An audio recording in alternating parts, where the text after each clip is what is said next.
Good evening. Vice Mayor Ron Washington has our prayer and pledge this evening. Mr. Washington. Thank you, Mayor, council members, fellow council members, staff, and friends, and citizens watching the agenda in the meeting tonight. Join me for a moment of silence, please.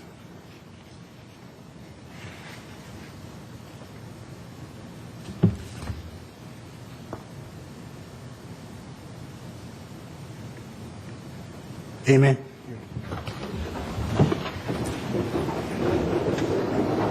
Pledge allegiance to the flag of the United States of America and to the republic for which it stands, one nation under God, indivisible, with liberty and justice for all. Thank you and good evening. Murfreesboro City Council, November 7th, 2013. Happy to have everyone in the audience tonight. We welcome you, and certainly all our meetings are open to the public, and we hope you'll have an opportunity at some point to attend, not just when you're absolutely interested, but when you just want to come down and see what's going on in the city. We have a couple of special presentations tonight before we start into our agenda, and I'll ask Ms. Shannon Logan if she'll come forward. And we're going to recognize another Murfreesboro City star tonight. So go ahead, please begin. Good evening, Mayor and council members. Thank you. I'm pleased to bring before you tonight and our Murfreesboro City star for the month of October.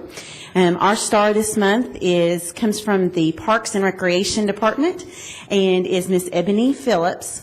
Ebony works for us out at Sportscom, and if any of you all go into Sportscom, you're probably very familiar with seeing Ebony there at the front desk.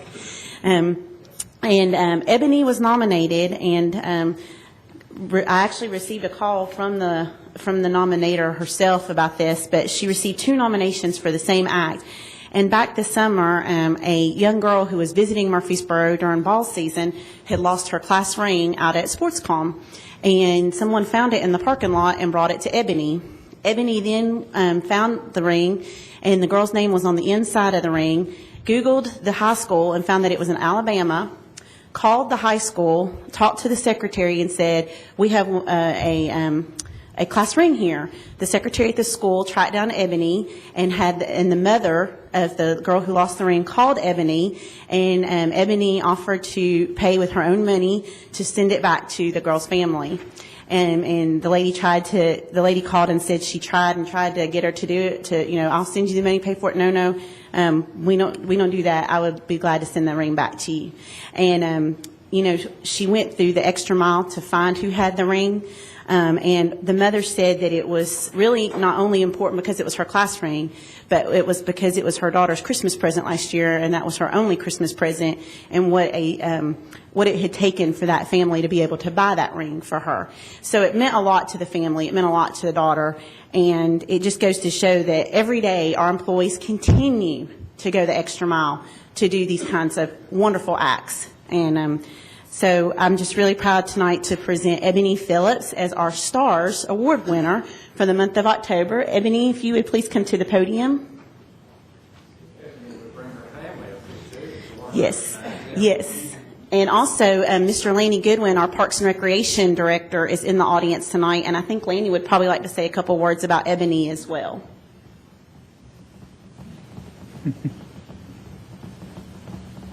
Come on up. I wanted to come up at first because you see that smile? That's on Ebony every time I see her. And there's over 100,000 user visits that goes to Sportscom each year.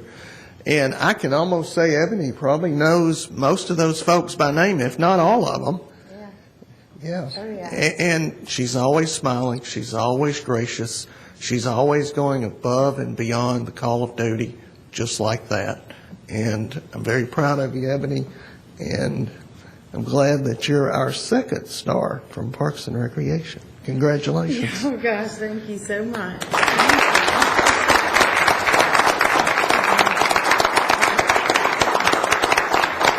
Why don't you introduce your family Okay. and let us know who they are? Okay, well, first I just want to say thank you. Thank you so much. I am beyond honored to accept this award. It means so, so much to me. I go to work every day, and my goal is to make the people happy. And that's what I do. And if I haven't done that, then my job is not done. And so that's why I'm just so honored to receive this award. This is my husband, Isaac Phillips III. We have an Isaac Phillips that works for, he's his son. So he's the third. And he also works for us. He referees for youth basketball. And then this is my oldest daughter, Gabriella. Say hello. Hi. And this is my youngest, Chloe.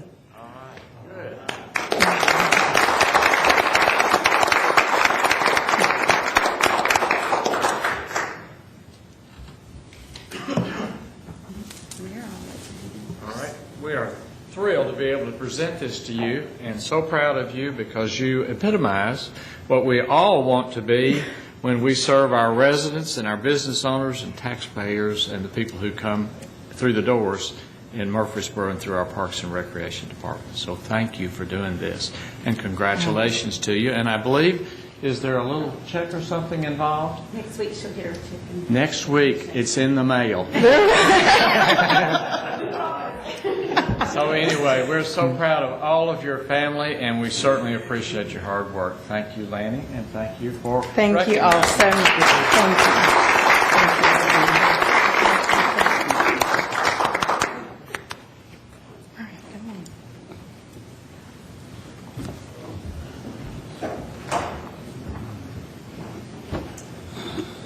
you. All right, and while we're doing special recognitions, I think there may be some birthdays going around. Is anyone here having a special birthday today? Mr. Crumley? Yes. Oh, And I've grown my beard out to prove that. Okay, very good. Well, congratulations on a 0 birthday. I understand. We're very pleased and proud for you, and we would sing, but we're not going to. All right. And we have Raymond Hillis and Joey Smith are going to give us a little update on our leaf removal. As some of us know, when we step outside, there are leaves in the air and leaves on the porch and leaves on the sidewalk and leaves everywhere. So let's talk about the city and leaf removal and kind of what's going on with the city departments and our leaves during this special season. It's always a fun time of the year. Always a fun time, We're right? in the middle of football season. We've got Veterans Day coming up Monday, and we've got Thanksgiving and then Christmas. So right in the middle of all the, and then after the good 40-mile-an-hour wind, all the leaves should just about hopefully be down by now. Good luck with that. But about a couple of months ago, 1st September, Raymond and I sit down and sort of with Andy and Tim and sort of sit down, got our heads together trying to figure out the best way of attacking the leaf season. And we sort of devised a map. If my technical assistant here will get the And map. I have failed him. But if you just run a line straight down Highway 41, and the light gray section, the top northeast section up there, Raymond says it's Tennessee orange, and then on the southeast, going back towards Casey Lane area, the Southwest. MTSU blue color. Awesome. The solid waste department, we make a little dog leg right there at Bellwood. They're going to take care of Bellwood, and we're hoping while we work both sections, we pick up only the limbs in the northern section of the town around, and then we pick up everything when we go through the south side. So right now we're actually picking up quite a few little Bradford pears that sort of got split a little bit during the windstorm. But that is my technical assistant has. I just don't know exactly what happened, but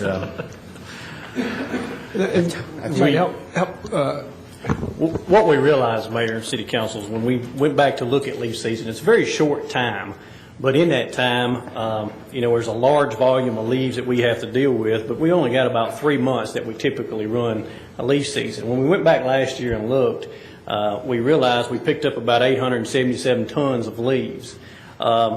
And we also realized that it took us about a month to make a round. That's a long time for leaves to be sitting in someone's yard. So we went back and we started looking, how can we speed this process up? How can we better work together as a team to accomplish this mission? So when we looked at it, Joe had always helped with the street department, but we just started talking to some of the drivers and some of the people and say, hey, well, how can we make this run a lot smoother? And, one of the drivers from the street said, when I pulled up and seen a knuckle boom from solid waste, I thought that was his street. So he would leave the knuckle boom and go over to the next street and pick up leaves. Well, a knuckle boom takes a lot longer time to set up and move from pile to pile. And he may work on 1 or 2 roads all day long, where with the leaf machine is a lot quicker with the vacuum system. So that's how we started looking at this map. And as we divided it through Highway 41, the northern section is some of your older neighborhoods, more mature trees in there, and we have a lot bigger volume in the northern area. We can pick up leaves with the vac trucks a whole lot quicker, and that keeps us from having to go to the southern part of town, which has some of the newer development and doesn't have as many leaves. And Joey was going to cover that section, which made it run a lot smoother. So that kept our guys with the vac trucks to stay and concentrate on the heavier areas. And then I took that northern section of town and I broke that down in 3 different other areas.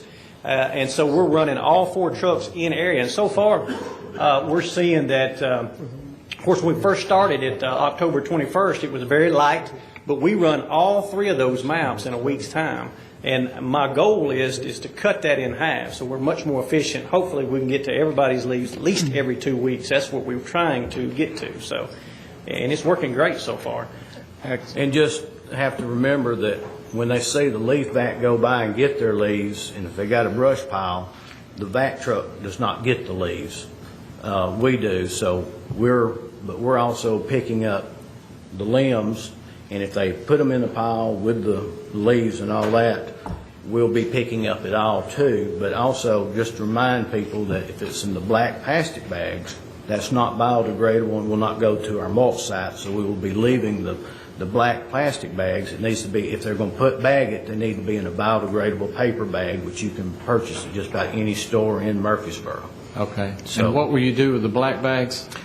You won't We'll pick just them up? tag them and just leave them. Okay. Because we cannot mulch it because it's non-biodegradable.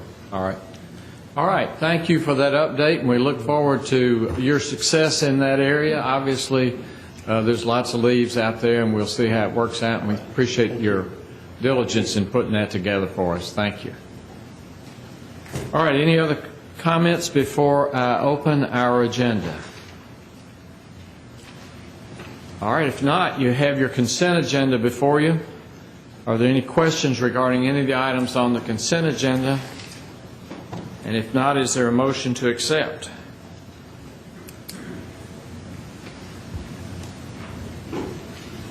So moved. Second. Thank you, Mr. Gilly. Mr. Young, please call the roll, Ms. Wright. Mr. Gilly? Aye. Mr. McFarland? Aye. Mr. Smotherman? Aye. Vice Mayor Washington? Aye. Mr. Young? Aye. Mayor Bragg? Aye. You have before you the October 17th regular meeting and the October 28th special meeting minutes. Are there any questions regarding those minutes? Any additions, deletions to be made?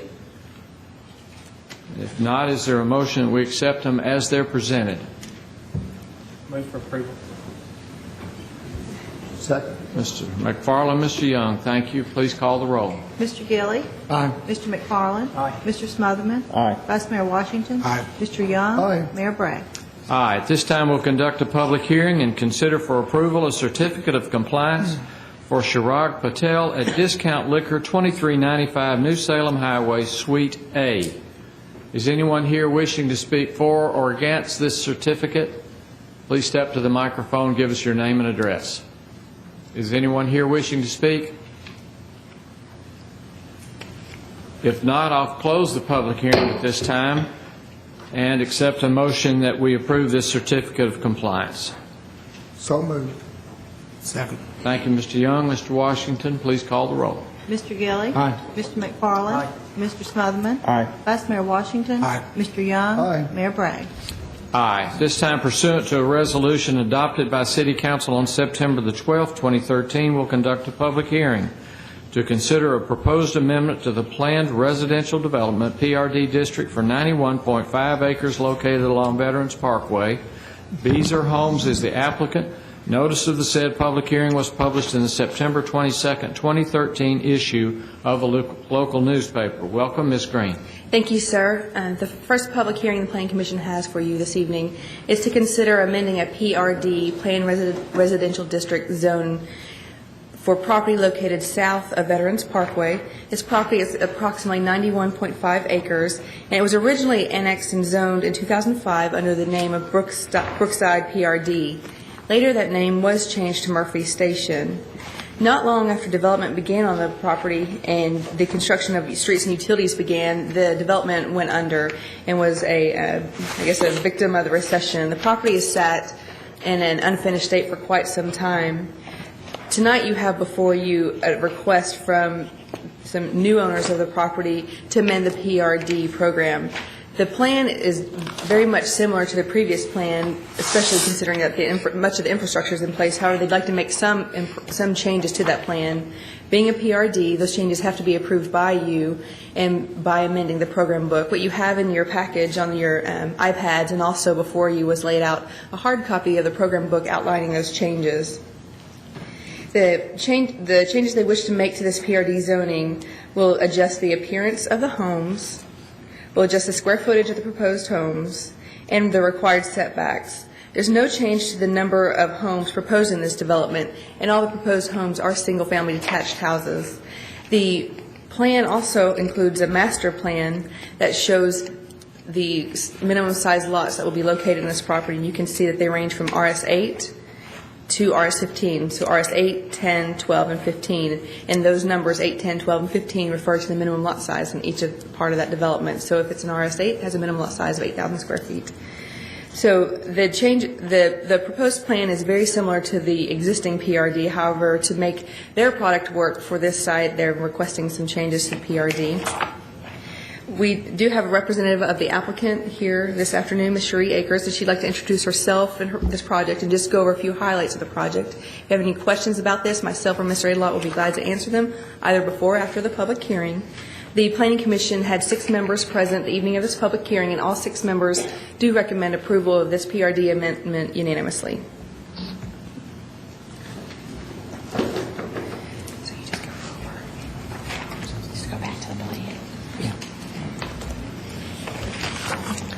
Good evening. I'm Cherie Akers with Huddleston Steel Engineering. I represent the client, which is Beazer Homes, and also Mr. Stephen Powers here with us from Beazer tonight. I'm just going to keep it brief. Margaret Ann gave a great presentation and outlined. As she said, we're keeping the same density and the same number of units at 236. We're just modifying pretty much more of the language of the pattern book and meeting the architectural for the Beazer product as opposed to the previous developer. Just changing some setbacks on the 12,000 square foot lots and the 15,000 square foot lots in order to accommodate some front-loaded garages, some rear-loaded garages. And that is pretty much the extent of the changes to the pattern book, and also just reflecting some architectural features for the entry and also the pool, the cabana area, the amenity section. And we will not be having a fishing pier that was shown on the plan before. And again, Beazer's really looking forward to doing this development here in Murfreesboro, and they build a quality product throughout Middle Tennessee and the nation. And we're here to answer any questions you might have specifically about the program. Thank you. Any questions before I open the public hearing? If not, I'll open a public hearing. At this time, anyone wishing to speak for or against this proposed amendment to the planned residential development district, please step forward to the microphone and give us your name and address. Is anyone here wishing to speak? Anyone at all? If not, I'll close the public hearing at this time, and we'll consider for passage on first reading an ordinance to amend the planned residential development PRD district located along Veterans Parkway. So moved. Second. Mr. Gilly, Mr. Washington, thank you. Please call the roll, Ms. Wright. Mr. Gilly. Aye. Mr. McFarland. Aye. Mr. Smotherman. Aye. Vice Mayor Washington. Aye. Mr. Young. Aye. Mayor Bragg. Aye. At this time, we'll consider recommendations of the Planning Commission to schedule public hearings to consider zoning CHOG and RM16 simultaneous with annexation along Salem Highway and Veterans Parkway, and rezoning CH along Armstrong Valley Road, and amendments to zoning ordinance and zoning map with regards to the Gateway Design Overlay, GDO district regulations, and proposed mixed-use MU district. Mr. Adelite, welcome. Thank you, Mayor Bragg, members of the council.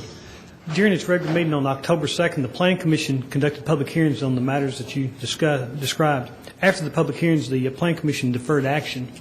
They took the matter back up on October the 16th. After further discussion and after making some amendments, they have made recommendations that all these items be scheduled for public hearings.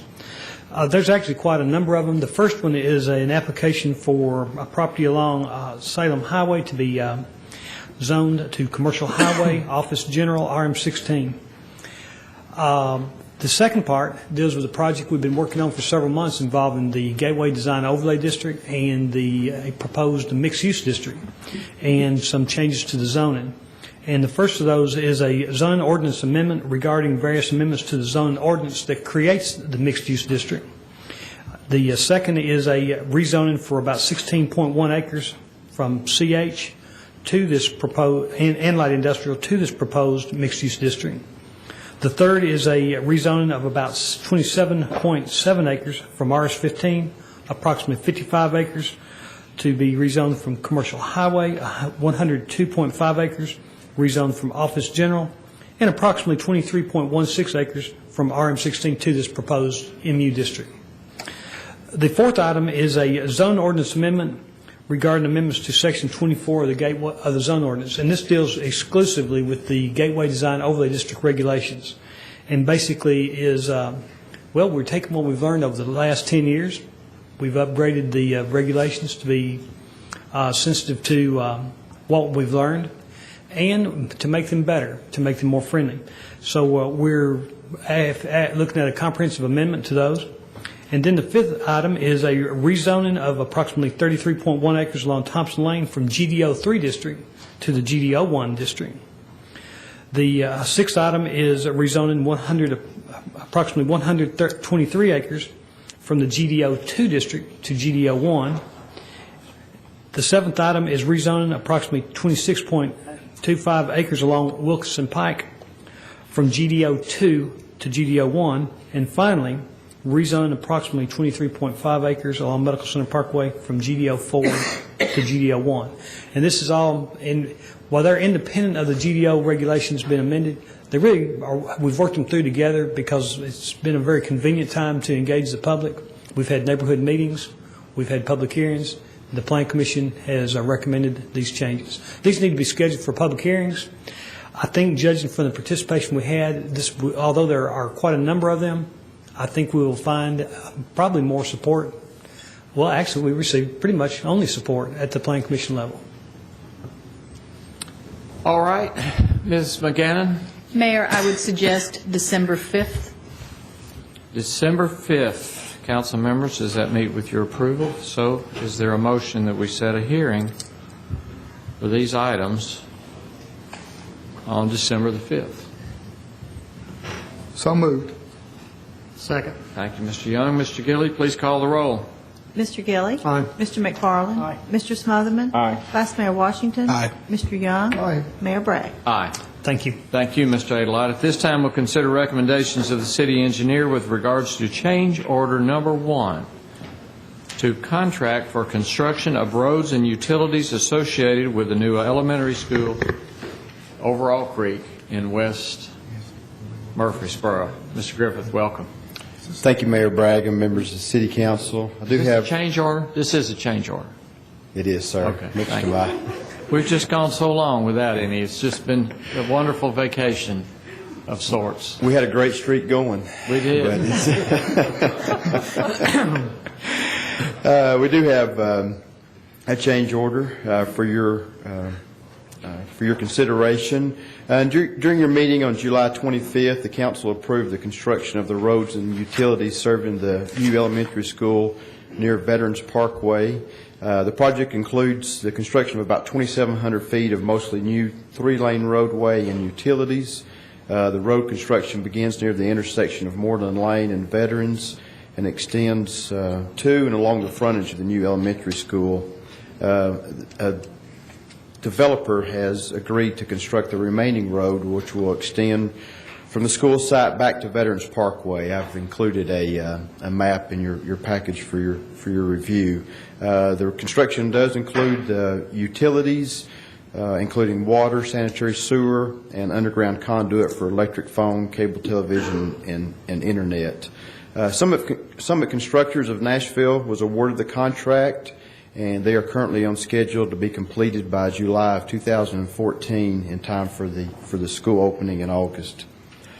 Staff and city's consultants are recommending including also the extension of a natural gas lines to the school. Atmos Energy has indicated their closest facility is at the current intersection of Veterans and Moreland.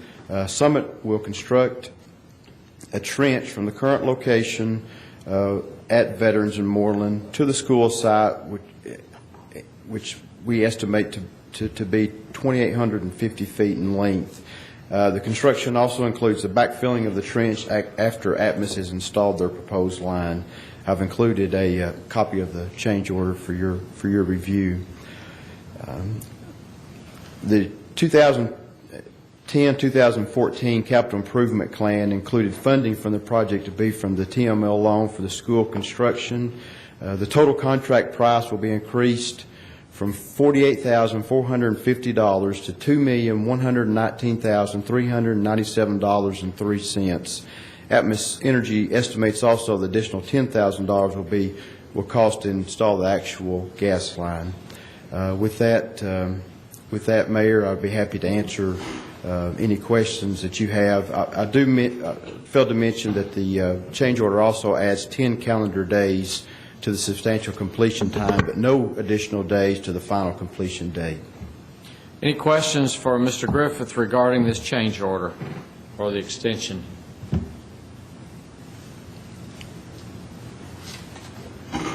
If there are no questions, is there a motion to accept?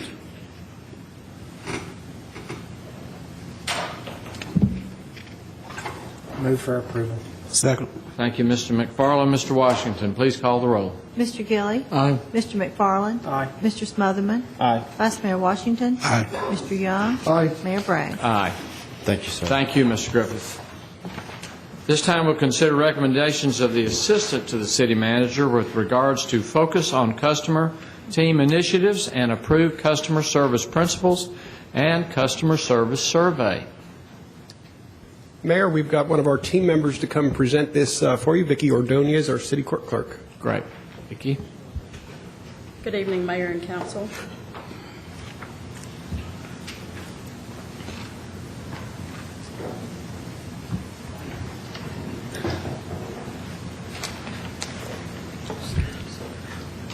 So getting the technology ready, Mayor and members of council, as you know, we've got our leadership teams, these cross-functional teams have been studying a number of initiatives. Your focus on customer service is one of those. So our customer service team has continued to meet, and we want to tell you about 2 recommendations coming from that group that we'd like to share with you. All right.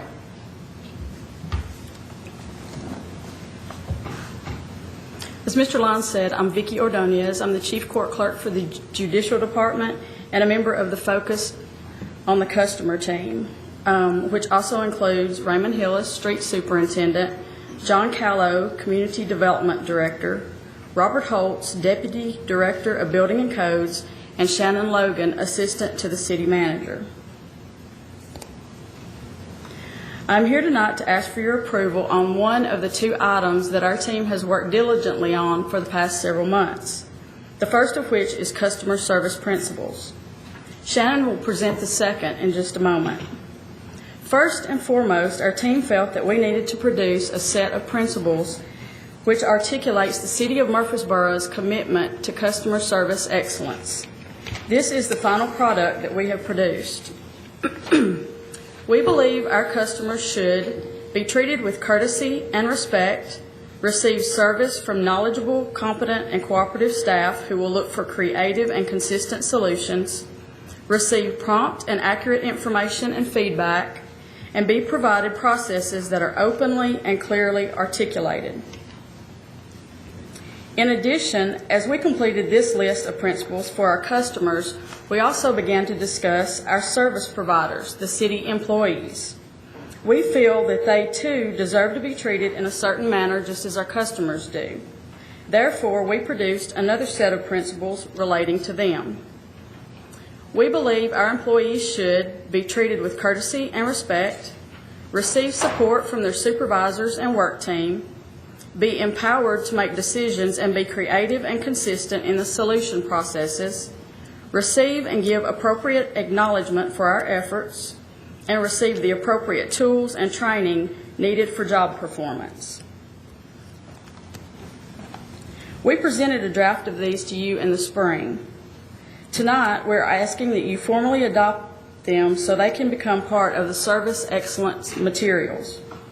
If approved by you tonight, we would then work on producing hard copies that we can frame and display in each city department for customers and employees.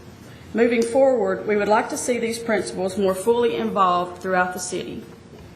Now I'll turn it over to Shannon to discuss the second of our items, which is the customer service survey. Thank you, Vicki. And the second part that our team worked on was working on a customer service survey. And we've been batting this around for quite some time now, and we wanted to present to you a final draft that has been through review and approval by all of our department heads. They've had several bites at the apple, and I thank all the ones that gave us feedback on the last go-round so that we could present this to you in a final format tonight. The customer service survey is meant to help us try to find a way to obtain feedback from our customers. You heard tonight from our STARS winner about how she felt that she had not had a good day at work unless she made people that came in to see her happy. And I feel like that what you'd hear from most all of our employees is that that's exactly how they feel. They feel like they're here to serve and they're here to work for the customers, and that they really do want to try and do the best job that they can for the city of Murfreesboro. We fully expect that we're going to see lots of positive trends from something such as this manner on the customer service survey, because as we see the STARS nominations every month, and they come in and they always outline for us just what a good job that our employees do. But the other benefits of the survey is that they will also provide us some feedback that we can obtain as we look to prioritize our training for service excellence, and also areas that we may need to prioritize some of our programs and services for our community. It's a good way for our community to communicate with us and give us feedback on services that they would like to see us enhance or prioritize. For example, it was from our community that we heard about the need that they really wanted to see more credit cards and online services for payment options. And because of that feedback that we received, Mr. Lilly and his team were able to work with our departments to try to implement that. We hear from our customers all the time on things that they want. They communicate with us in various methods, through social media, through email, through phone calls, and this is just another tool that we would like to have at our disposal to help us communicate back and forth with our community and with our employees. We would encourage our employees to use this as well. So we're really excited about what we feel will be some positive outcomes from this customer service survey. You have a copy of it in your materials tonight, and you'll notice that we tried to make it very short, clear, and to the point. It would take no more than about 5 minutes for a customer to fill out, and that's our goal. If they want to spend more time, great, but we also know that people's time that their time is valuable, and we don't want to burden them with something like that. The survey will be available online with a link through Facebook, as well as printed copies available at all of our departments with customer service counters, and then that would also come into the city manager's office for to put that information in and to try to look at some trends and provide you some information moving forward on that. If you approved this tonight, we would look at a 30 to 60 day rollout. It would be a very minimal cost. All that's really involved is the printing. I mean, most of it would be online, but there might be some small printing costs. And we would look at linking it through our Facebook page and working with our communications department to come up with exciting ways to distribute this, roll it out, and make it out there and available to our community in a very positive marketing standpoint. So with that said, Vicki and I are available, and Raymond's here with us tonight as well. If you have questions for any one of our members of our team, we'll be glad to answer those for you. Any questions for our team members? Mayor, Council, I think one of the things that we've noticed, if you go out to eat at a restaurant, almost uniformly now your receipt's going to include a option for you to fill a survey out about your experience with the food and with the server. We see this in retailers as well, and so we really want to try to make sure that we're staying in touch with our residents. It gives us good feedback about how we're doing. I think there'll be plenty of opportunities to see survey forms that are going to brag and compliment our employees on the great job they do. But we also recognize there may be times where we fall short of their expectations, and getting that feedback becomes very useful. It gives us a tool to hear from the resident, as well as double back with the department head and with the employee to find out what's happened and see how we can get better. This is all about getting better and providing excellent service, so we see this as a good tool for us. All right. Any questions or comments? So we'll start building a baseline so we can see how we do. That's right, and I expect it to only trend upward, Mayor. I got you. Well, I certainly think we start from a good spot, but this will give us a great idea of where we're going in the future. So, excellent program. Any other questions or comments? Is there a motion that we accept this recommendation? So moved, Mayor. Second. Thank you, Mr. Gilly. Mr. Young, please call the roll, Ms. Wright. Mr. Gilly. Aye. Mr. McFarland. Aye. Mr. Smotherman. Aye. Vice Mayor Washington. Aye. Mr. Young. Aye. Mayor Bragg. Aye. Thank you, Ms. Logan. Thank you. On behalf of our customer service team, thank you. Thank you. And all your team members, we appreciate your work. All right, at this time we'll hear from the Parks and Recreation Director with regards to update on the status of the Stones River Greenway Extension Phase 4. Mr. Goodwin, welcome. Yes, sir. Mr. Let me ask you a question Yes, before sir. you start. I think I had a November 6th dated update that was, I think, presented to Parks and Recreation. Was that yesterday? Yes, sir. And is it the same as what we have in our packet today? It is. Okay, thank you. That was It was. just a clarification. Thank you. Yes. Honorable Mayor, members of the City Council, we do want to give you an update on the status of Phase 4 for the extension of the Stones River Greenway. Of course, the Stones River Greenway extension runs from Old Fort Park and hopefully to Barfield Crescent Park. It was planned in 4 phases. So far, we've completed 3. The first phase, the bid was brought to the council in July of 2005. So that can tell you how long we've been working on the Stones River extension.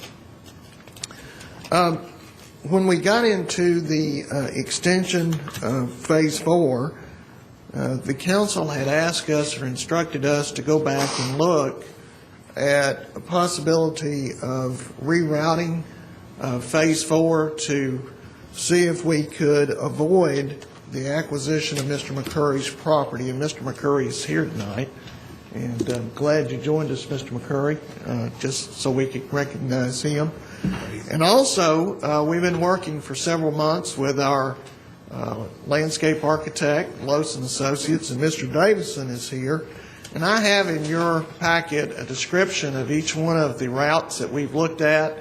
And I'm going to ask Mr. Davison to come to the podium and take you through those so he can show you exactly what the different routes were and what we looked at. Mr. Davison.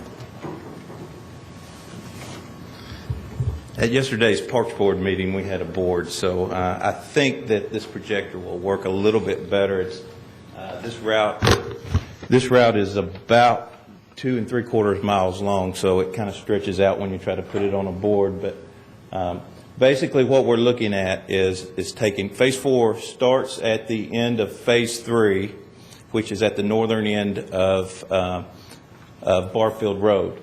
It follows along Barfield Road for approximately 2,000 feet and crosses over on an existing, it replaces an existing bridge structure that has been abandoned into the South Ridge subdivision and adds a trailhead parking lot at the end of South Ridge Road. This should bring that entire subdivision into access of the trail.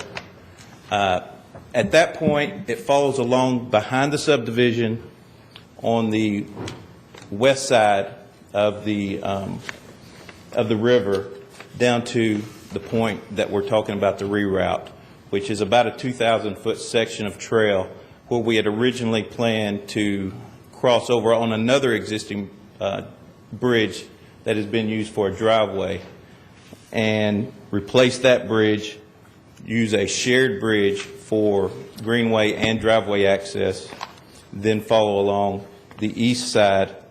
Actually, I've got that reversed. The west side of the river on down under Veterans Parkway and over to Barfield Crescent Park. We're looking at utilizing the abandoned bridge from Barfield Crescent Road as a structure that can be reused to save some money, so we don't have to build a new structure at that point. What we have been looking at in the past couple months is the section between that second bridge, Mr. McCurry's property, and probably most of you are familiar with the new fire hall that's on Barfield Road. And that section of trail, which is about another 2,000 feet, is what we've looked at for routing options. I'm going to zoom in on this map here. Well, wrong direction.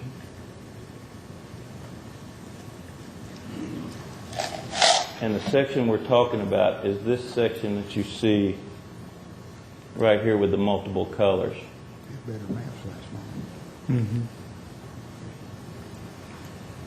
The original route that was planned is kind of an orange color. It kind of looks yellow on the screen here, but the route came across the area where the existing bridge is with a replacement bridge, followed along just separate from Barfield Crescent or Barfield Road behind Mr. McCurry's house and continued on that side of the river on down to Veterans Parkway. We looked at a second route which actually went in front of Mr. McCurry's house, and that's the color, the purple color you see on the screen. And I'm going to zoom in just a little bit more so you can kind of see that. Well, I'm losing some focus here. There we go. That route would follow closer to the roadway, separate the trail from the river, and also separate it from his house some. But it puts it directly in front of his house. It crosses his driveway, and it gets people very, very close to Barfield Road, which is a pretty dangerous situation. And we ruled that route out fairly quickly. That route would be approximately the same cost as far as construction as the original route that went behind Mr. McCurry's property. But for safety factors, we kind of ruled that one out fairly early. The third route we looked at is the blue route. The blue route doesn't use the existing bridge. It follows along the river and crosses just south of Mr. McCurry's property. Actually, it crosses on the very tip corner of his property with a new bridge structure. It doesn't replace the driveway bridge, so that bridge would remain there. And this would be a new bridge structure.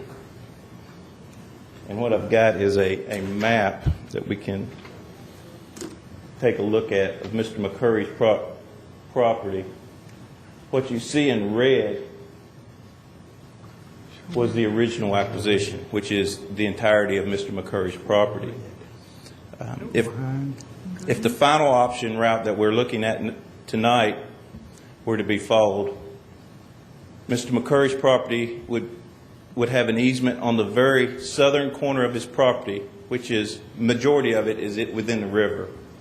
There would be a landing basically right behind the fire hall, and the little small strip that you see in yellow would be a construction access to get a bridge in during the construction process, and then that access or easement would be removed after construction is completed.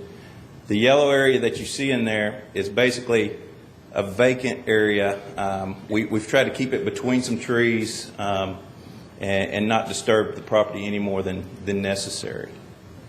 But this is the extent of Mr. McCurry's property being affected with option 2, concept 2. And this is the concept that if the original route is not followed, that we would suggest as being the best alternate route.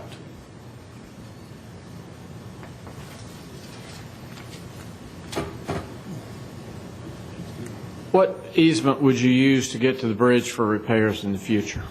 Actually, you would use the trail for future access to the bridge. You would use the trail just like you would on the existing bridges that are around the other Greenway system. I've got a photograph. I think it's in your packet, but it may be black and white, of a similar bridge of what we're talking about. The bridge would be elevated on concrete piers, and these ramps leave the bridge that you see in the photograph kind of straight off the bridge. The ramps that we would be looking at would come off the bridge at 90 degrees in each direction to tie back into the trail. But this is a very similar bridge to what we would be looking at with the second concept.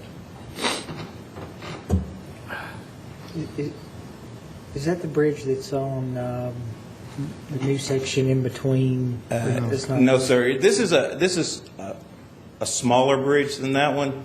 That's a pretty substantial bridge. It's longer than this one would have to be. That bridge is actually in Gwinnett County, Georgia. It's a bridge we did down there. It's Broad Street. Because the bridge we have now goes up and then it takes a... It does a very similar. Yeah. The ramping system would be very similar to the existing bridge. Be glad to answer any questions or planning if you have anything to add.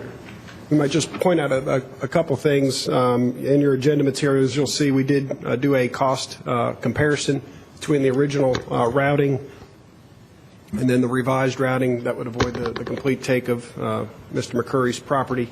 The net difference between the two designs is a little over $550,000. However, in our allocations for funding of Greenway, we believe we can handle that. Additionally, as part of our process before this came to Parks and Rec and comes to you all this evening, we have made contact. There's 3 property owners that would be impacted. Mr. Goodwin, Mr. Davidson, and myself met with Mr. McCurry this week to show him the plans. We've been able now to reach all the other 2 property owners as well, and believe they're in agreement and support. So we have done that outreach with the affected property owners under this reroute and believe we've got their support. Question, Mayor. Mr. Gilley? How is there access from South Ridge? Yes, sir. Yes, sir. There's a small trailhead that would be at South Ridge. Once you come down Barfield Crescent Road, about 2,300 feet. If you remember, or if you've gone by, you know that they're parking at the end of Phase 3. Mm-hmm. There'll be a parking lot added off of Barfield Road. I think it has 14 parking spots to handle that problem that we've got right now. But then there'll be a new bridge put at that first low water bridge that will cross over to the east side of the West Fork, right there at South Ridge, and there'll be a small trailhead, and I think it has about 13 parking So they won't have to spaces. come all the way around? No, sir. Okay. No, sir. And then we'll pick it up from there, and we'll run on the east side all the way down to this new bridge, and then cross back over to the west side and then connect into the original trail.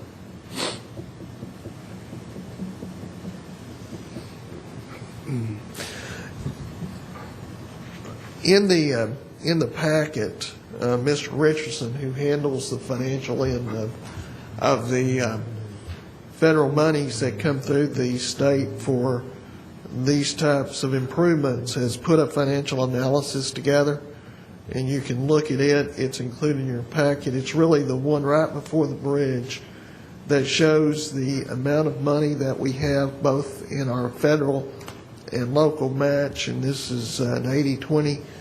And then you can see that we put in the new costs for what we call 4A and 4B, and then all of the other costs associated with it, and you can see that we have an unencumbered balance still remaining. And it would point out, obviously, these are all engineer estimates of costs. These projects haven't been bid, so these aren't, final numbers, but this is what we understand right now. Did not mention 4A and 4B, so that's... The 4B section, because we would divide this project up, you would have, 4A that we could go out under construction pretty quickly since we've gotten all of our environmental and TDOT approvals. However, the rerouting going on the other side of the river is going to require us to go back and do additional environmental reviews and TDOT clearances, so we'll have a process that'll take, about a year. So while we're building 4A, we'll start the process, if you all agree, to start getting those clearances so that we could bid out Section 4B in the future. If for some reason something goofy happened and we stopped at 4A, there is a logical terminus there with the parking lot in Southridge. We fully expect that we won't have any problems and be able to go on to Barfield Crescent Park. But one of the things we want to make sure we didn't have the bridge to nowhere where the trail stopped in an illogical spot. So that's correct. And 4A also includes coming from Barfield Crescent Park down the south side of Veterans Parkway, coming across the old Barfield Crescent Bridge, coming under the new Veterans Parkway Bridge, and then connecting back into the sidewalk, which gives our residents in that area safe passage across Veterans Parkway. So it would be done on both ends, and then 4B would be what would be in the middle. Could be as little as 6 months before we get all the clearances. It could take us a year, but we're ready to go with 4A, with both ends of the trail right now. So 4A would go back to a sidewalk from Barfield Crescent? Is that what you said? Yes, sir. Cross the old bridge and then... It crossed the old bridge and then it would head north. And go under the Veterans Parkway Bridge, and then it would turn west and connect into the sidewalk. Okay, I see. All right. Any other questions? Mayor. Mr. Smotherman.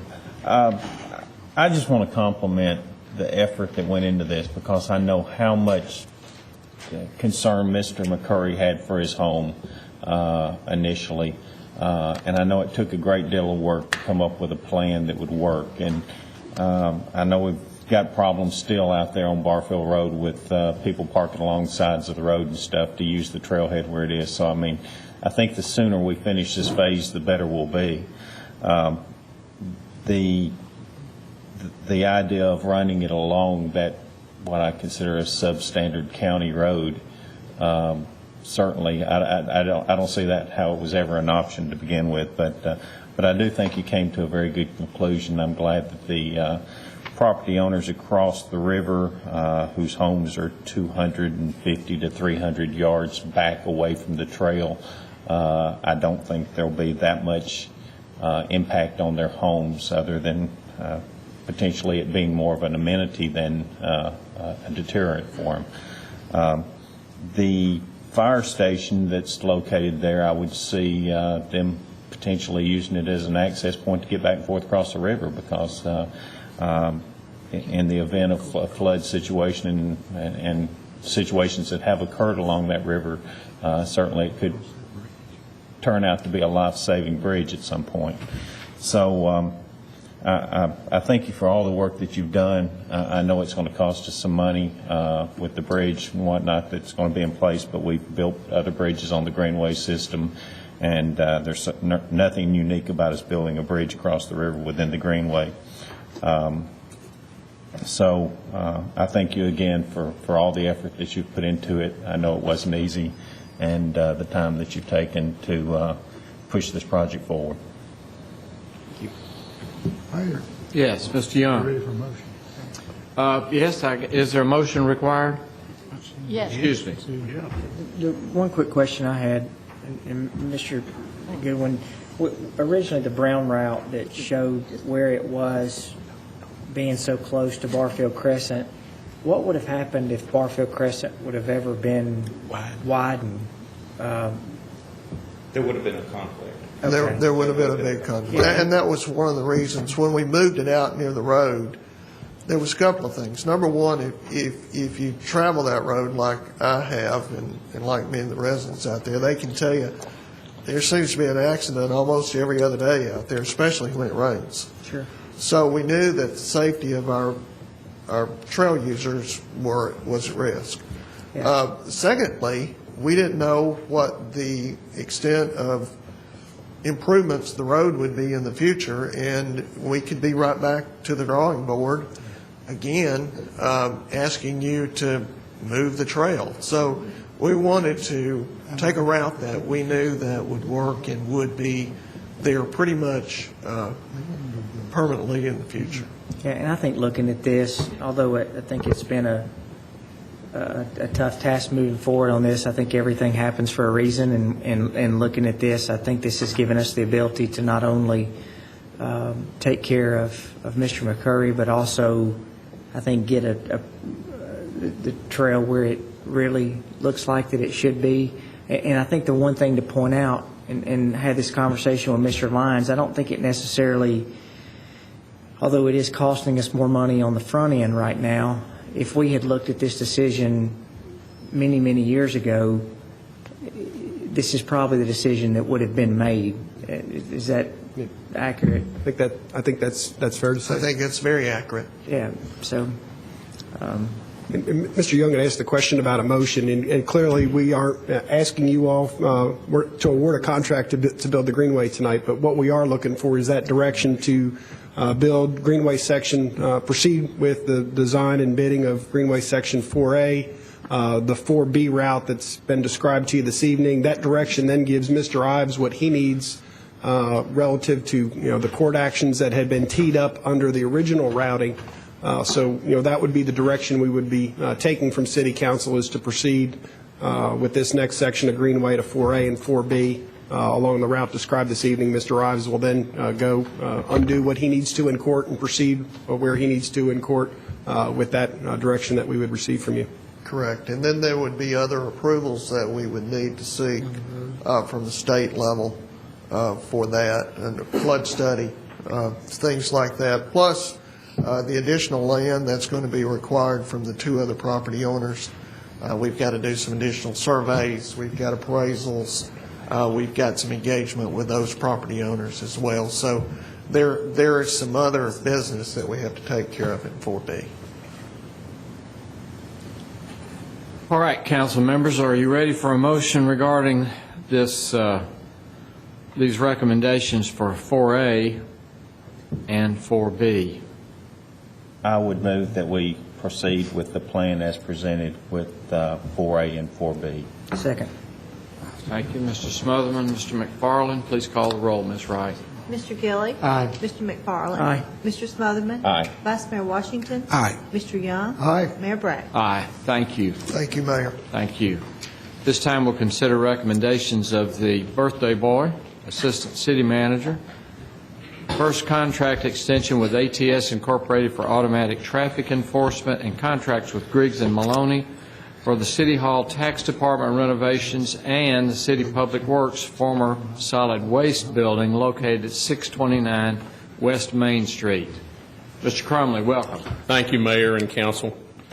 The city entered into a contract in March of 2011 with ATS Incorporated for the operation of the automated traffic enforcement system commonly known as the red light cameras. We've reached the end of the original 3-year contract period with ATS. The city included 2 one-year extensions at the city's option in the initial contract, and we're recommending to you tonight that we use the first of those one-year extensions to the ATS contract. We feel that the program has met its goal in the 5 years that it's been in operation. Total accidents in intersections have been reduced by more than 50%. Rear-end collisions in intersections have been reduced by more than 50%. Right-angle collisions in intersections have been reduced by more than 50%. The extension changes nothing in the daily operation of the system. That is completely the responsibility of ATS. It changes nothing in the financial proposition. If you remember, when the contract was initially presented, a great concern in the legislature were communities that might be using the red light cameras strictly for profit. And Murfreesboro chose at that time to go away from a reimbursement program that would have pushed the profit margin for the city. We chose a financing method that reduces risk. The city has no financial obligation until the cameras write at least 1,200 tickets each month. And then after the 1,200th ticket, the city splits the revenue with the contractor, ATS. Chief has just left on your desk the update in the statistics on accidents. He was here in front of you in May with a full report. This, I think, refreshes the statistics up through the end of June. He stands ready, and I'm ready. We'll try to answer any questions that you might have. Questions for Mr. Crumley or Chief of Police? Welcome, Mr. Christman. Mayor and council members, good evening. Pleasure to be with you. I might add that the document that we've placed in front of you tonight does include some updated information. If I could, I'd call your attention to some information that's presented at the bottom of the 3rd page of that document that really goes back to this whole 5-year period. And if I could ask you to look at those 2 sets of tables that give you information on crashes. One of those is captioned crashes, total crashes at all signalized intersections, and you'll notice that's actually on page 2. You'll notice that in 2007-8 we began that year reporting 1,692 crashes at all signalized intersections in Murfreesboro. At that time, I think there were 122 intersections, and now there are 143. For 2012-13, which is the table box furthest to the right, the end of the most recent fiscal year, you'll notice that number's down to 732. Similarly, rear-end collisions at all signalized intersections went from 1,077 in 2007-8 down to 443 in the most recent fiscal year. Side angle crashes went from 615 down to 289 in the most recent fiscal year. That's at all signalized intersections. If you flip to the next set of tables and look at the data just for the intersections that have automated enforcement equipment, you'll notice we began in 2007-8 with 173 crashes at those 6 intersections where we have traffic cameras. In the most recent fiscal year, that number was reduced to 94. 2007-8, we had 102 rear-end collisions. That number last year was down to 54. 2007-8, 71 side angle collisions at those intersections. Last fiscal year, that number was 30. So if I could then call your attention to some text that's directly beneath that first graph on page 3, you'll notice that, as Mr. Crumley has aptly pointed, or rightly pointed out, total crashes at all signalized intersections decreased from 1,692 to 732. That's 56% over that 5-year period. Rear-end crashes at all signalized intersections down 58.87%, and side angle collisions at all intersections down 53%. If you simply look at the intersections with the cameras, the data is very similar. Total crashes decreased 45.6%. Rear-end crashes decreased over that 5-year period 47%, and side angle collisions decreased by 57.7%. Mayor and Council, this is only one element of a traffic enforcement program. As you all well know, we have motorcycles, we have street appearance vehicles that are involved in traffic enforcement day in and day out. You may have seen or may be about to be provided some additional information about an aggressive driving unit that is about to be put into service within the next several weeks to target texting while driving, noise violations, exhaust noise violations, things that we receive some fairly frequent complaints on. This is one portion of our traffic enforcement program. As we approach the end of this calendar year, you will continue to see more and more and more pieces of information from the Governor's Highway Safety Office about reducing fatalities on the streets and highways of the state of Tennessee. I said to you in April, and I'll repeat that message again tonight, if you look at the number of homicides in the state of Tennessee as compared to the number of traffic fatalities in the state of Tennessee, they're 3 to 1. They're 3 to 1 in Murfreesboro as well. So whatever we can do to enforce traffic violations, whether it's through these measures that we've talked about, and by the way, I left out our Murfreesboro Police Alcohol Countermeasures team, our DUI team that routinely, annually arrests hundreds and hundreds of drunk drivers. I think we all have an obligation to make sure that we're enforcing traffic law and slowing drivers down, making them more attentive to the traffic controls that we have in our city, because in so doing we make our streets safer for all of our drivers, including our citizens, our visitors, our students that are traveling through our city. And Murfreesboro has done this right. Mr. Crumley alluded to it when the General Assembly was looking at model programs for how to operate automated traffic enforcement systems. They patterned state legislation on the way this has been done in Murfreesboro from the start, based on your guidance and direction. So simply we're asking to continue that tonight with ATS. I'll be glad to answer any questions that you have about the data that's been provided or the program operation as it stands now. Any questions for the Chief or Mr. Crumley? Chief, I had a gentleman come up to me before the meeting and had asked a question about if a ticket's not paid, your license be suspended or put on hold. And I think he was showing me a printed sheet of paper regarding that information. No, sir, they cannot, not only by our ordinance, but by state legislation as well. These are not viewed as moving violations. They are, in our case, these are civil citations. But as with all other civil citations that are issued in a municipal court of law, they're subject to collection. So I think we may want to, if proceeding the handout, or I guess it's sent in a ticket, has on the back of that handout that they can do that. And I'll get that for you from the gentleman who gave it to me or showed it to me before the meeting. But it may be good. That may just be something that they blanketly put in showing that out. But I think, Councilman Young, I think you saw it also. I think it's a submittal with the ticket, and I'm not sure, but hopefully we'll be able be glad to look at it. But that cannot happen because it's our ordinance and state law that cannot happen, correct? It doesn't appear on your driving history because of the manner of enforcement that we're using.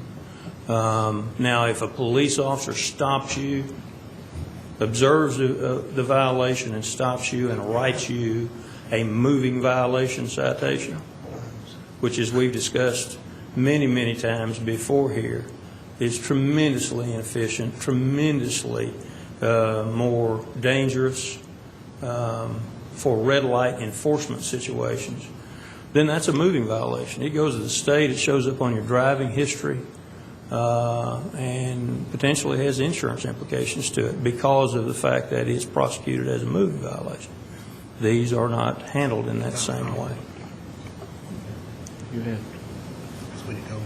Any other comments, Mr. Smotherman? Chief Crispin, Mr. Cromley, I want to explain to the public why we look so shaggy tonight. Please do, sir. We're observing No Shave November, which is sponsored by the American Cancer Society, and the police officers are going to contribute to the American Cancer Society, and it's a fundraising thing that we're trying to have fun with and enjoy. And But I'll assure you, at the end of November, we're not preparing for the polar bear plunge, or at least I'll speak for myself. I'm not. Well said, sir. Thank you. We concur. Christmas plunge. And if it itches any worse, it's going to be no shave first week of November. But as far as the traffic light concerns or camera concerns. I think the state passed legislation last year that also prohibits it being going on a person's credit rating. Credit report. Yeah. So it can't be go on their credit report, nor can it go on their driving record. Is that correct? That's correct. Okay. I'm delighted to see that the number of side impact and rear end collisions, and overall, it's good to see that the driving habits in Murfreesboro appear to be improving. The ongoing concern that I always have with traffic light cameras is the fact that my question is not should they be cited for running the intersection, because I think they should. But the ongoing question for me is always, why did they run the intersection? And I don't think the camera ever answers that question. We never know if the person was impaired. We never know if the person was just late for class or late for work. And I think that leaves an open question that I've always got a concern for, because in the last couple of weeks I've seen 3 cars just absolutely blow through intersections well into the red cycle. And my question is, should I follow them and call the police and report it? What should you do? And because clearly the person is distracted, it's for some reason, whether it be prescription or illegal or texting or whatever. We're still seeing people go through intersections with no regard for the stop sign or stop light. And I guess my biggest concern will always be with cameras. They don't answer the question, and the question is, why did they do it? And I know it's dangerous to stop people at the intersections. I know it takes a lot of manpower to do it, but if all we're doing is giving them a citation with the understanding that it's almost a complimentary payment if they pay it, because there seems to be very little ramification for not paying it. I've got concerns with cameras, and until we can figure out how to notify those people and figure out what the problem was that as to why they went through the intersection, because I mean, I have to believe that when a person runs a red light, there's a reason for doing it. And I really think that we may be allowing people to get away with a very small citation when we've got some real problems that need to be addressed, and would like to see carried a step further. I appreciate that perspective, Mr. Smotherman. I guess I would say to you, on an average day in Murfreesboro, Tennessee last year, your police officers responded to 300 calls for service. We use technology in every reasonable way to improve our operations and make them more efficient and effective. To do what these camera systems do 24 hours a day with police officers is impossible, because of the angles of approach, because of the view angles, because of the logistic issues in observing the violation, recording the violation, making a physical stop on a vehicle and issuing a citation. as important as that is, and I've just articulated to you why I think it's important for us to be involved in traffic enforcement, within our neighborhoods, within our business areas, we have other issues that vie for the attention of those officers. And one of the things that you charged me with, that our city manager charges me with, is using those precious human resources as efficiently and as effectively as we can. And I think simultaneously you also charged me with finding cost-effective, technologically sound ways to improve our capabilities. And I don't know that we'll ever know why somebody went through a red light. My suggestion to you is, and I think you can look at the data and say there's some behavior changes happening here. I think behavior is learned, and if there's no enforcement of behavior that by our code and by the state statute is unlawful, then it becomes acceptable behavior. And I think what we're trying to do is change that behavior and, more importantly, make our streets safer in the meantime. Before we did this, my phone would ring 3-4 times a week, and the comment was always the same, or the question was always the same. When are you going to do something about these people running red lights here in our city? It's red +3, red +4, red +5, just like you just described it. So I think that's how we came to be here, and that's why we're here. I suggest to you, gentlemen, that the system's working, and behavior is changing. And hopefully we can continue to do things to make our streets safer as the days go by. All right, any other questions or comments regarding this contract extension? Ms. McGannon, the difference between it being cited as a moving violation as when an officer pulls over versus it just being a fine that comes out, can you explain again to us and to the public watching what the difference in the rights of the citizens are between those two? Well, for both, they have the opportunity to go to court and be heard and challenge it. So there isn't a difference in that regard. I mean, if somebody wishes to dispute, the camera or offer an explanation, see if the judge will accept it, they can do that. In terms of how the state legislature views the offense, they wanted to have, for whatever reasons, only observed by individual moving violations be ones that would count against the license. In other words, the conduct of the vehicle is the same, but the consequences differ, and that is a matter of our legislator's choice. And I'm not really sure all of the reasons that they viewed it that way, but there are some traffic offenses which are deemed to count against your license, and you risk the loss of losing your license, and automatic traffic camera citations are not in that category. Okay. And as far as the collection that Mr. Smotherman referenced, pursuing through debt collection, is that really our only option of enforcement if someone chooses to just disregard the ticket? Well, there's a difference between saying, we're not going to count it against somebody's credit history or necessarily, send it, and saying that it's unenforceable. It may not be a good use of city resources to go with a separate court action for an individual failure to pay. But that's not the same thing as what the legislature has prohibited, which is to indicate that a failure to pay is going to be something that cannot be used on somebody's credit history. Councilman, if you go back to the financial method that was set into the original contract, the city has no payment for any of the services for the operation of the automated camera system. All of the risk of capital investment, operating the system, collecting the money, falls upon the contractor. We have no payment ever to ATS for operating the system. We benefit if they, unfortunately, write more than 1,200 tickets each month.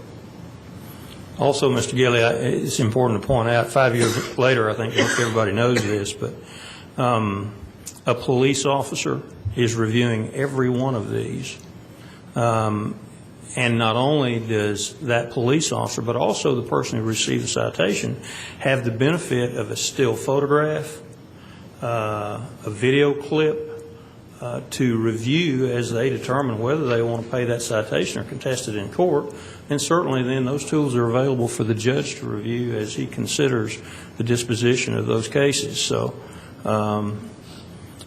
you may also recall that there are more citations or more captured movements that are rejected than there are citations that are written, because the benefit of the doubt always goes to the driver. If any portion of that vehicle is touching that white stop bar, the benefit goes to the driver and no citation is issued. It's a very fair system. The people that receive citations from our red light camera system, in my opinion, legitimately ran through that red light when it was red and when they were behind that stop bar, and that's dangerous.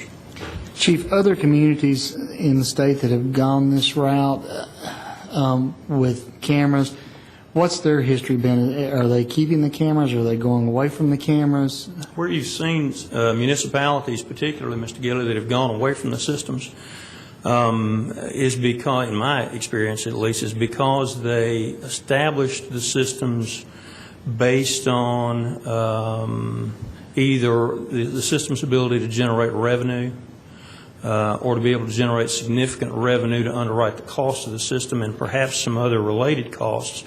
Where they did that in a lot of cities, or how they did that in a lot of cities, involved citing right turns on red. This council said right off the bat, we're not going to do that. Those may be moving violations, but that's not the kind of moving violation or traffic violation that we're concerned about from a safety standpoint. So several cities in the Middle Tennessee area saw the systems go away because they were using right turn on red as one of their enforceable violations. And in those situations, it was generating significant amounts of revenue. We have never done that here, not from the first day. I've gotten a lot of calls, a lot of emails over the last few days, as I'm sure all of us have, and a lot of very good statistical data from other areas of the country and state and that sort of thing. As far as how the money is processed, and I know it's the first 1,200 tickets before we ever see anything off that, so that's money going to an out-of-state contractor's an issue that's raised. Can you go over for us how the bidding process worked, how we ended up with this company versus money that could potentially gone through a local Mr. Crumley. In 2011, we went through a competitive proposal and had 4 prospective companies that wanted to operate the automated traffic system in Murfreesboro. At that point in time, what we saw happening in the state legislature was the red flags going up on communities that were using the automated systems, whether they were speed, right turns on red, or red light cameras, pretty much for profit. So in consultation with city manager, we decided, as we set the parameters of that competitive proposal together, to reduce the risk financially to the city, even if that meant limiting the profit that the city might make. So we set the structure to have all the financial responsibility at the beginning fall upon the contracting company, and then there was a shared ratio. So when we sat down with the 4 proposals, we were actually looking for the best of that company willing to accept all the liability for the financing of the system at the beginning and the sharing ratio after a certain point in the monthly issuance of tickets. ATS at that time put forward the best proposal of the 4 with the 1,200 tickets per month as the baseline for them to operate the system, and then the shared revenue after that. If 1,200 tickets are, if there are no, say nobody runs a red light at any of these intersections, what is the city's financial obligation, if any, to the company? None. Okay. That would be a wonderful outcome. And I will add, if there's a question about, perhaps Mr. Gilley, you'd ask about other cities. These systems are operational in Memphis, Chattanooga, Knoxville, Jackson, Germantown, Kingsport, Johnson City, just a few. I'm sure there are others besides those, but they are still in operation and very effectively in operation in those locations. Chief Chrisman, this is just something that struck me when you were naming those cities off. Most all those cities that you just named off all have what would be considered a large regional university that would be in those cities. Is that something that you see just because the influx of people that come in, is that something that is a traffic issue that you see? I mean, do you see traffic worse during school or? Certainly the volume increases. And I don't know that it's a function of having a major university in the city as much as it is just the overall traffic volume that travels through the streets every day. I mean, I haven't looked at the average daily total for Broad and Memorial, but our major intersections across the city, those daily total numbers are staggering. And I would probably say that the common denominator are very professional police departments that care about public safety, that have gone proactive in trying to institute methods to lower the number of accidents that occur in their communities. Very good point. It's an exceptional look at our accidents and whether it's from driving slower because of more cars and less spacing, or just paying attention, or traffic enforcement, or just being careful. I mean, it's really a very telling set of statistics, and I appreciate you bringing that to us.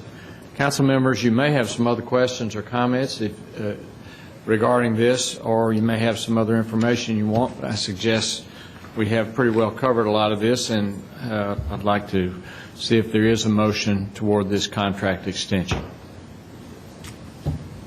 This is a 1 year.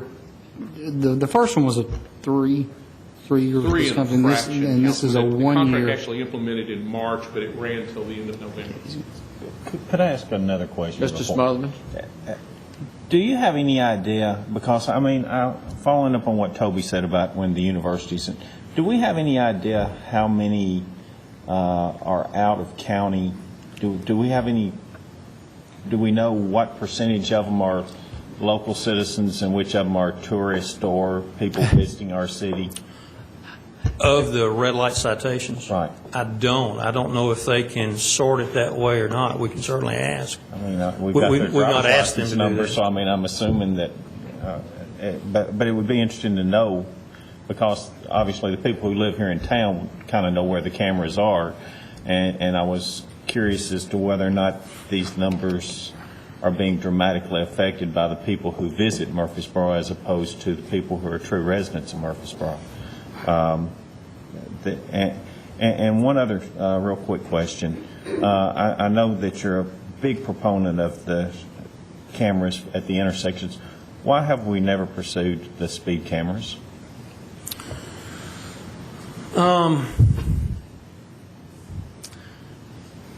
We just have not, because of, I guess, the importance of the red light, right angle collision potential at those 6 intersections. The systems have that capacity, and that tool could be used. There has been some good deal of review, shall we say, across the state of the use of this technology for speed enforcement, particularly out in less densely populated areas. One of the things that also is a factor in that, Mr. Smotherman, is one of the pieces of technology that the system uses for an early warning of someone who is apt to run a red light is the speed at which they approach that intersection. Right, and the reason I asked that was exactly what you just said, is because if I sit at the Taco Bell parking lot at the intersection of Northfield and Memorial, I see this real herky-jerky flow of, that's not a technical term, but of the traffic, and they're slamming on their brakes if it turns yellow, or they're really speeding up if it's still green. And my concern is probably as much they're speeding through the intersection now as much as they are, and it's being caused by the camera. If I go down and sit at the drugstore on the corner of Clark and Memorial, it's not a pattern that you see. because you don't see this speeding up through the intersection, and so I don't know. I just, it seems to, for the people who know it's a camera intersection, they're reacting differently to it than they would any other intersection that they go through. And of course, maybe if they're tourists and they don't know, then I don't know. I think there's more to this mystery than what we've covered here. Well, it's also important to remember that our ordinance, the statute, nor the system cites anyone for going through a caution signal. That's what that cycle's for. Right. That light's got to be red before they enter the intersection, and then they proceed through it. If it's changing from green to yellow, or even from yellow to red, that's not a violation and it's not citable. Mr. Gilly? And just following up behind what Eddie was saying, in a perfect world, the use of these things, if they were mobile, like your radar trucks are that warn folks, because I think what we end up with, at least for the folks that live here and the non-visitors, know those are the 6 intersections. What we've created, at least at those, is more or less a Pavlovian response to those certain intersections as opposed to others. And it'd be nice if we knew what it'd be like if it weren't those specific ones everybody knew that these are the ones you need to speed through or stop at. I appreciate the Pavlovian response reference. I would suggest one of the things that Mr. Crumley mentioned is there's no way I can explain why you have a reduction at all of the other signalized intersections, and it's a dramatic reduction, unless there's a halo effect there that suggests that people are experiencing automated signalized enforcement at those 6 areas. And hopefully there's some behavior change that's moving over into those that aren't enforced. The reduction in the crashes is dramatic. If you ever want to watch the results of running a red light in one of these cameras, it will teach you not to run another red light. It is dramatic, the ill effects that accompany running a red light in many occasions. All right, you have this contract extension. What are your wishes?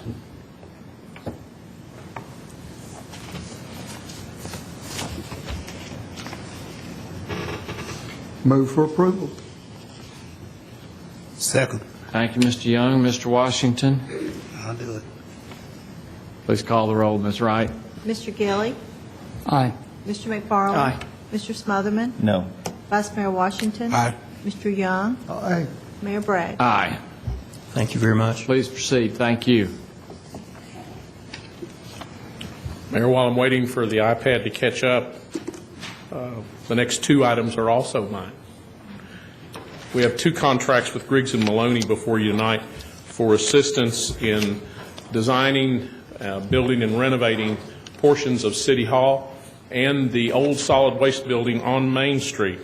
First contract in front of you is to assist the Finance Department in the design and remodeling of their spaces. The current spaces are original to the building.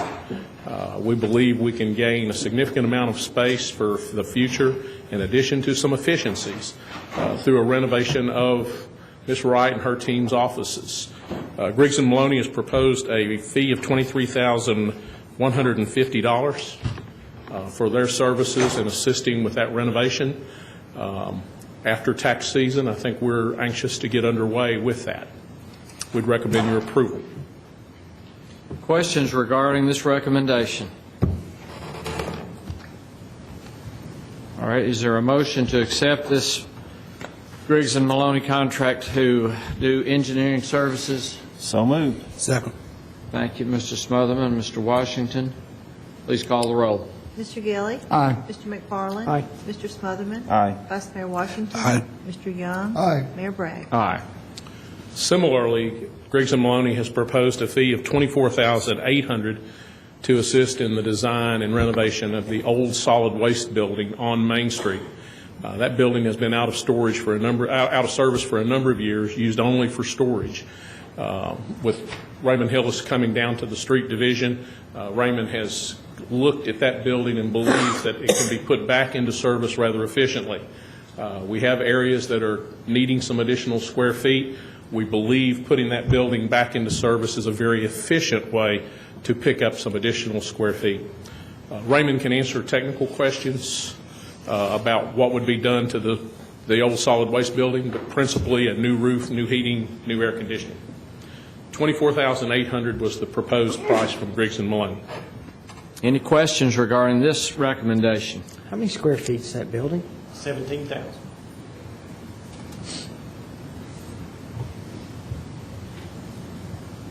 It's a big building.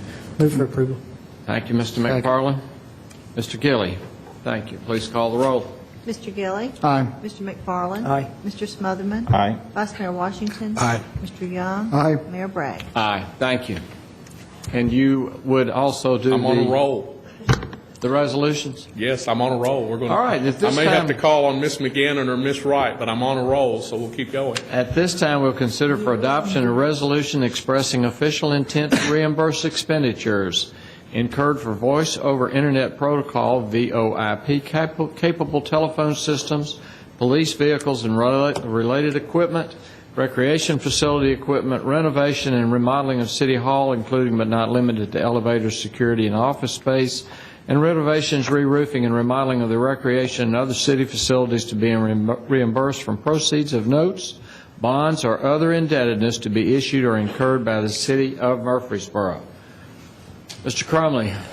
Mayor, this resolution and the one following it both set up reimbursement from future bond proceeds for work that we're ready to begin in certain areas. The list that Mayor read in the caption, telephone system for city, police cars for 2013, 2014, the remodeling on this building, including elevators, the remodeling of the solid waste building, and other projects were all incorporated in the budget. We have refreshed some of the numbers in terms of the expense since you all approved them in the budget, but we do believe they're manageable. The difference between this resolution and the one just to follow is that we've already purchased the item in the second resolution. We're still within a window for approval of that to be used with bond funds. These items have not been acted upon yet. Resolution R32, we've already purchased that equipment. Be glad to try to answer any questions. Any questions? If not, is there a motion to adopt this resolution? So moved. Second. Thank you, Mr. Gilly. Mr. Washington, please call the roll. Ms. Wright. Mr. Gilly. Aye. Mr. McFarland. Aye. Mr. Smotherman. Aye. Vice Mayor Washington. Aye. Mr. Young. Aye. Mayor Bragg. Aye. At this time, we'll consider for adoption a resolution expressing official intent to reimburse expenditures incurred for video server storage systems for Communications Department to be reimbursed from proceeds of notes, bonds, and other indebtedness to be issued or incurred by the City of Murfreesboro. Mr. Crumley, you're on a roll. This is the item, Mayor, that has already been purchased. This is the replacement of the machine that actually adds the lettering and graphics to the television broadcasts. It was a $47,000 piece of equipment. It was budgeted as a capital item. We've purchased it already. We've separated it from the items that have not yet been purchased just for clarity in the two resolutions. All right. Any questions regarding this resolution? Is there a motion to adopt? So moved. Second. Mr. McFarland, Mr. Young, please call the roll. Ms. Wright. Mr. Gilly. Aye. Mr. McFarland. Aye. Mr. Smotherman. Aye. Vice Mayor Washington. Aye. Mr. Young. Aye. Mayor Bragg. Aye. Thank you, Mr. Crumley. This time, Ms. Wright, would you go through the beer permits with us? Yes, Mayor, we have several tonight for consideration. We have a special event beer permit for the Discovery Center. They have two events scheduled, one December the 5th and one February 7th of next year. Those are both fundraisers. We have a new restaurant coming to town at 479 North Thompson Lane. This would be a new location to have beer served. We have a ownership change and name change of a current location at 534 Southeast Broad Street. Let's see, that one is ready to issue, as is the restaurant I just mentioned. The next one is pending building codes approval. It is a new location at 3183 South Church Street, and we have an ownership change for a restaurant at 801 Northwest Broad Street that is also lacking the codes approval, which are in process. And finally, a business at 2804 South Rutherford Boulevard, Suite B6, which is an ownership change as well as a name change, and it also lacks the final codes inspections. We would like permission to issue those permits when those are complete and to issue the ones that have met all requirements. Ms. McCannon, if I could ask you, this one says previously approved by council for on-site consumption only. Beer permit has not been issued. Revised application to include package sales and on-site consumption. Do we allow that? Things and Wings is the one that mentions that. And Mayor, we do. So you can. If they don't sell liquor by the drink, they are allowed to sell packaged beer. Packaged beer. Like a pizza place might want to do that. When this place first did their application, they did not mark that box without realizing they could do that, and they came back asking to amend. They still have not had their actual permit issued, so we just consider this an add-on, and we are still waiting for their codes inspections to be completed. All right, thank you for clearing that up. All right, you have these beer permit applications. Is there a motion to accept? So moved. Second. Mr. Gilliam, Mr. McFarland, please call the roll. Ms. Wright. Mr. Gilly? Aye. Mr. McFarland? Aye. Mr. Smotherman? Aye. Vice Mayor Washington? Aye. Mr. Young? Aye. Mayor Bragg? Aye. At this time, you have before you a list of statements to be considered for payment. Are there any questions regarding any of those bills, or is there a motion to pay them? Move that we pay the bills. Second. Mr. McFarland and Mr. Smotherman vote to pay the bills. Please call the roll. Let's see if anybody else will. Mr. Gilly? Aye. Mr. McFarland? Aye. Mr. Smotherman? Aye. Vice Mayor Washington? Aye. Mr. Young? Aye. Mayor Bragg? Aye. The Linebaugh Library Board of Directors Chair, who is Mr. Gary Green, is up for reappointment, and I make that recommendation to the council to reappoint Mr. Green to the Library Board of Directors. Move for approval. Second.